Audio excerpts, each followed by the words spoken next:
50 boshi 50 ta odamga 24 soat birga bo'lmaydi.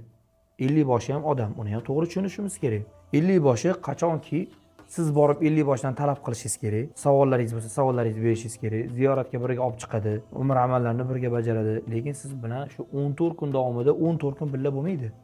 Madinaga borildimi, ziyoratlarni qildirib bo'ladi va umra haqida ma'lumotlarga beradi va Madinadan Makkaga kelindi. Umra amallarini bajaradi va sizlarni ziyoratga olib chiqadi.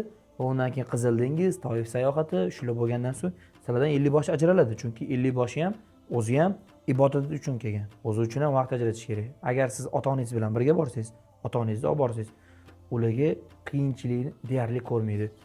Chunki ziyoratgohga, xohlagan joylarga bormoqchi bo'lsa, sizdek tayanchilar bo'ladi. Birga siz bilan birga borib kelishaveradi 50 boshni bezovta qilmasdan. Makka va Madina haqida ko'proq ma'lumotga ega bo'lishni istasangiz, obuna bo'ling. Har 10 mingtada bitta tekin umra ziyoratini beramiz.